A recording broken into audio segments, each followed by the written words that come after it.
She got the police! Get the police! Everyone down! She got the police! Get the Get down! Please do not shoot me. Please. You're fine. You're fine. Come on, get up. Get up. Get up. Hey guys, no, you're okay. It's the police. You guys are fine. Just tell your sister it's okay. We're not gonna hurt each other. These are the moments when cops raided the wrong apartments. Let's begin with these officers who broke into the wrong house and pointed their guns at innocent kids. Danny Garcia's the Denver Police Department. Danny Garcia, I need you to come outside with your hands up. Open the door.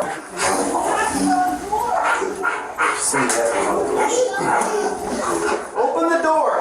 What's your name, man? I'm Sharon Shelton. Is anyone else in your house? My daughters and my grandchildren. Okay, come over here, They Sharon. live there. Honest to God. You know Danny.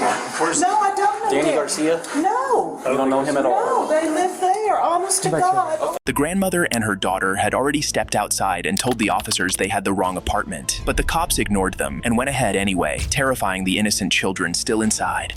No, you're okay. It's the police. We're with your grandma.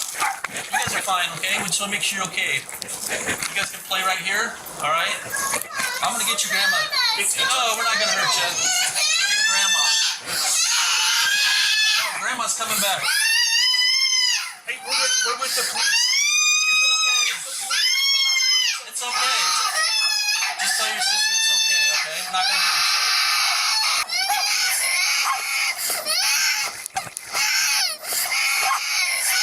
The children's mother had to step back inside to calm her frightened kids, who had been unnecessarily scared by the SWAT officers. Eventually, the officers left the apartment and went to the correct unit listed on the warrant, where they arrested their actual target, Danny Garcia. These officers never apologized to the innocent family or even acknowledged their mistake, and despite multiple requests, they also refused to fix the door they had broken down. This family was left with no choice but to file a lawsuit for the violation of their rights, and the case is still ongoing. Next, Chicago police officers broke into a family's home 3 times in 4 months, leaving the kids inside so terrified they were begging for their lives. Can I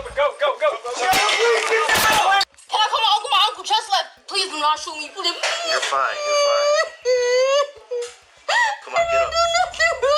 Get up. On April 26, 2019, several armed Chicago police officers, looking for drugs and drug dealers, forcibly broke into the HE family's apartment with little children inside. Search warrant, Chicago Police! Search warrant, Chicago Police! Door's open, go in, watch the right. Door's open, go. She got the police! Get the police! Everyone down! She got the police! Get the Get down! Somebody go get Nina! Relax. No! I'm not going through this again! Shut up. Relax. Can I call my uncle just left? Please do not shoot me. Please. You're fine. Come on, get up. Get up. Put your shoes on. Where's we going? Put your shoes on. Just go. We're going out front, all right? What's up, brother? You all right? Wait, I'm on the phone. with my friend. Can I please? You're gonna have to hang up for right Okay, now. I got it. Hang up. Okay. It's okay. You're okay.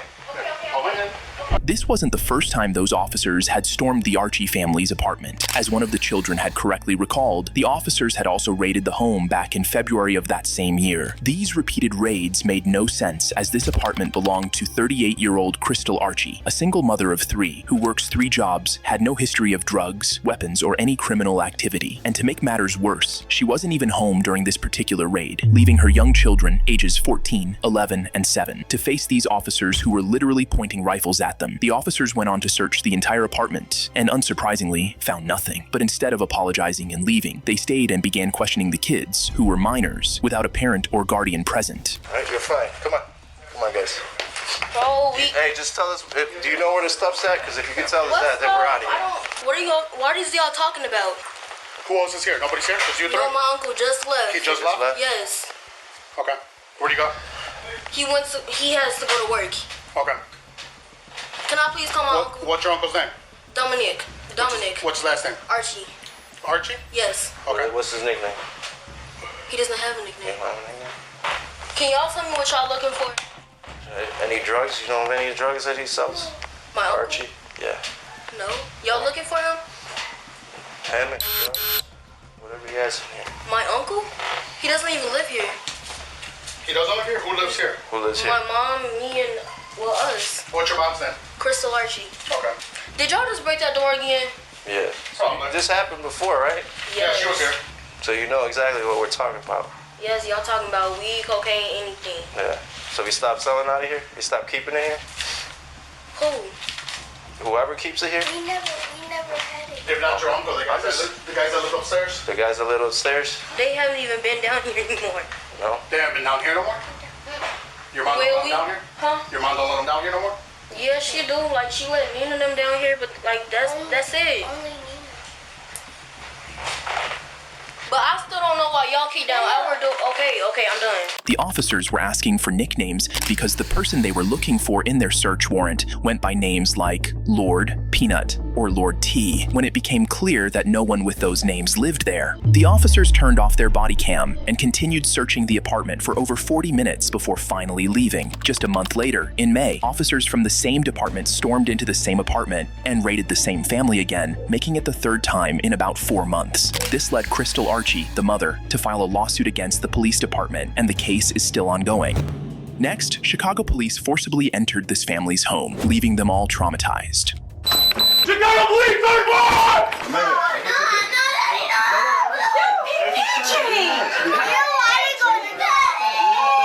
They really hurt you that day. On November 7th, 2017, Officer Joseph Capello and several other Chicago police officers executed a search warrant based on a tip from a drug dealer turned confidential informant, whom Officer Capello had arrested the day before. The informant claimed drugs were being sold out of an apartment, prompting the heavily armed officers to storm the Mendez family's home. Chicago Police, third ward!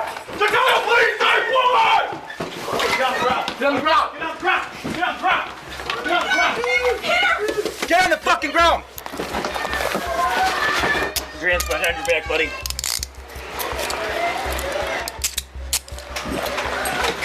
You good? You got anything on you? No, sir. I got a pocket knife. Yes, sir. Right here. And then we're gonna lean this way. Yes, sir. All right? Yes, sir. I'm right here. I'm right here, Milo. I'm right here.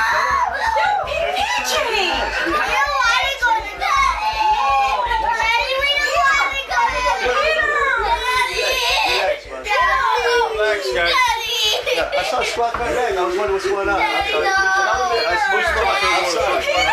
All right, relax. Let me speak. The children were understandably terrified as several armed officers burst through the door, handcuffed their father, pointed guns at them, and tore their apartment apart. Despite his own fear, Mr. Mendez tried to comfort his crying 5- and 9-year-old sons. However, as the officers continued their search, they soon realized something very troubling. He gave us the wrong fucking apartment. He gave us the wrong apartment. He gave us the wrong apartment.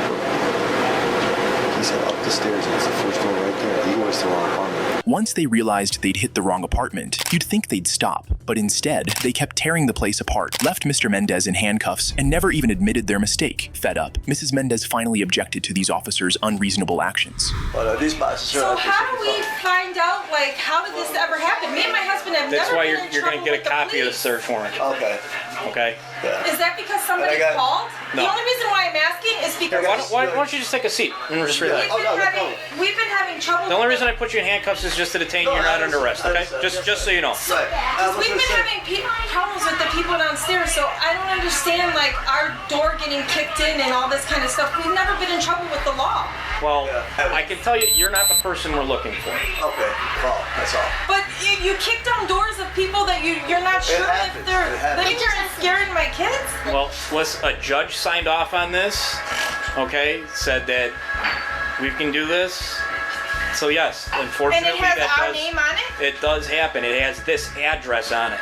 Yeah, that's what it is. The officer deliberately omitted the fact that the warrant didn't include the couple's names, as later reports revealed. Furthermore, Officer Capello, the lead officer, had failed to verify the informant's testimony before initiating this raid, and he somehow still got both a judge and his superiors to sign off on the warrant. This was especially concerning, considering the Chicago Police Department's policy required officers to independently verify critical information, such as addresses, given by informants. The situation eventually got worse when Mendez family discovered, right then and there, that their names weren't even on the warrant. Here, Gilbert, I'm gonna leave this up here, okay? Okay, sir. Okay.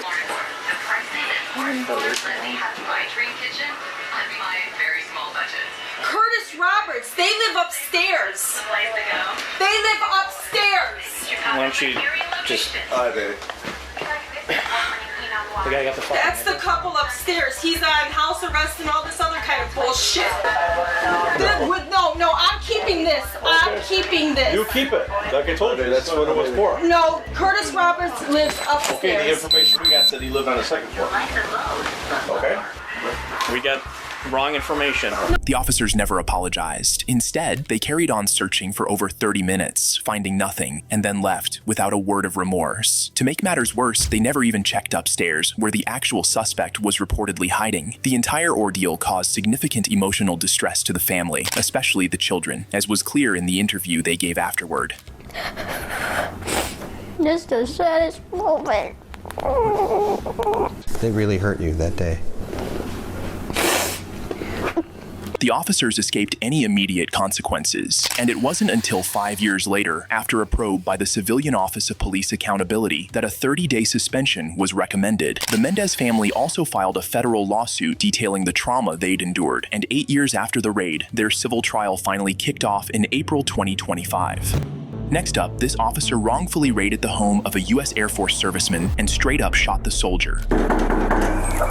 Sheriff's office, open the door!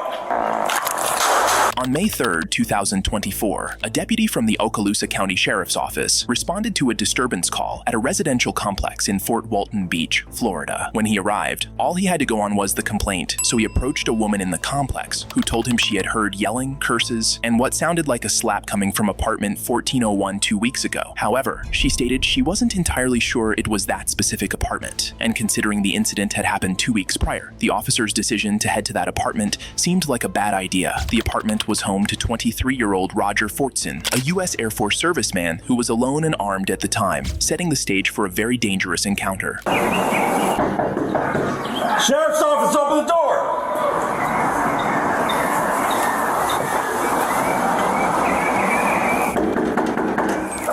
Sheriff's office, open the door! Step out.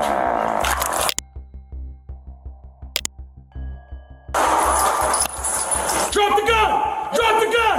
It's over there. Drop the gun! I don't have it. 312, shots fired. Suspect down.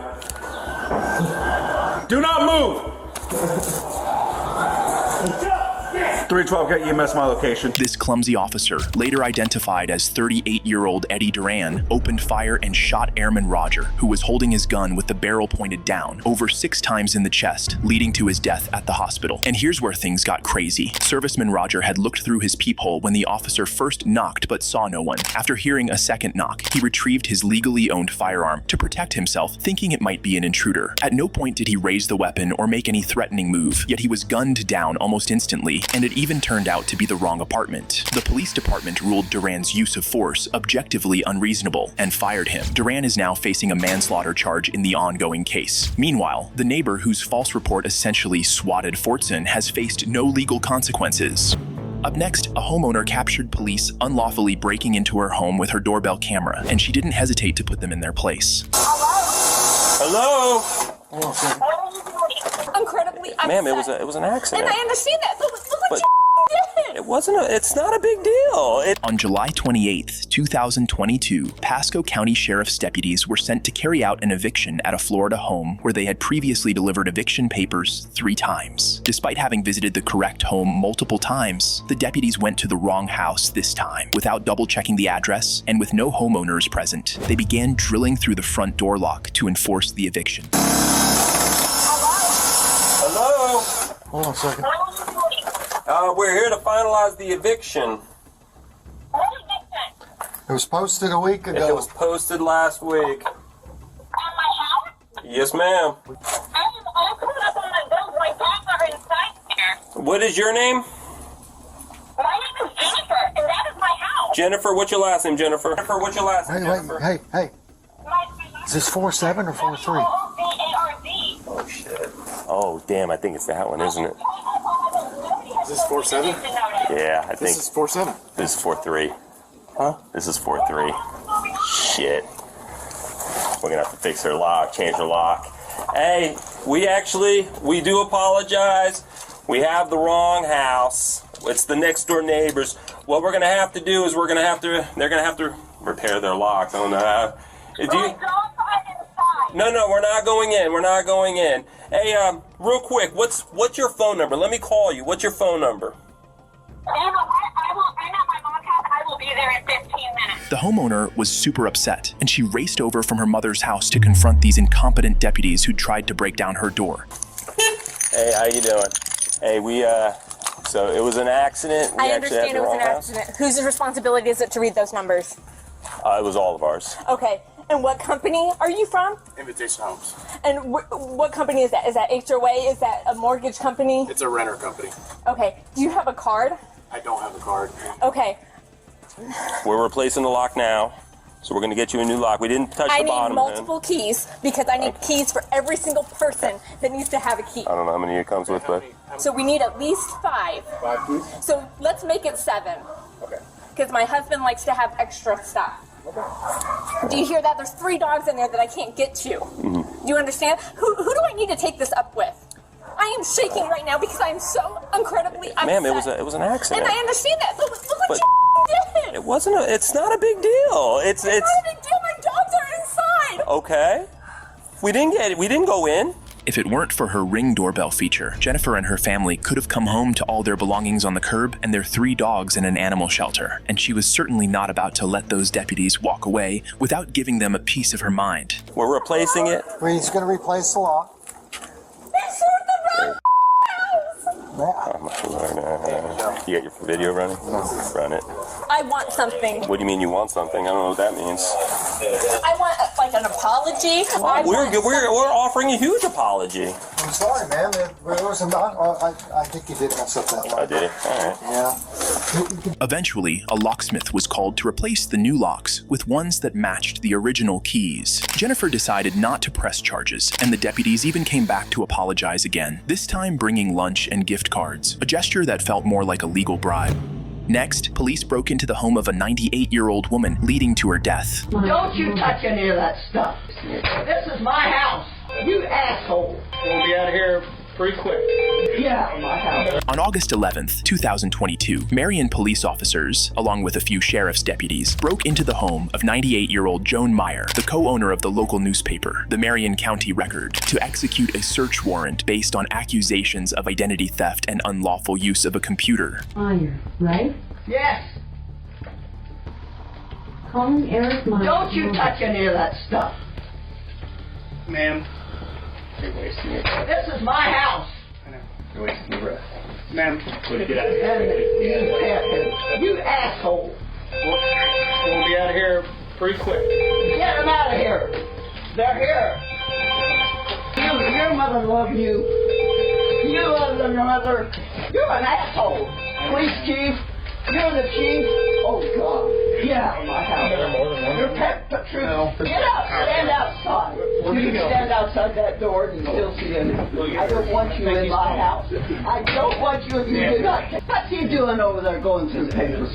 How many computers do you have in the house, ma'am? I'm not going to tell you. Get out of my way. It's all right. I want to see what they're doing. Well, they're working. I don't care what they're doing. You can go on through if you want. What are you doing?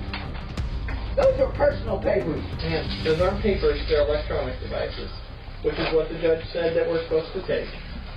Okay. The warrant, which many saw as retaliation against the local newspaper for its critical coverage of city officials, was issued after the police accused the paper of illegally obtaining and sharing sensitive documents. Documents the newspaper had never published and had already refuted, pointing out the lies spread by the police. During the raid, officers seized Joan's home computers and internet router, leaving her so traumatized she couldn't eat or sleep, and sadly, she passed away the very next day. They also carted off computers, cell phones, and reporting materials from the newspaper's offices. Joan's son, Eric Meyer, and other staff members sued the city, the police department, and the individual officers. One of the employees has already been awarded a $235,000 settlement, while the remaining cases are still ongoing. If you enjoy videos like this, please like, subscribe, and watch this one.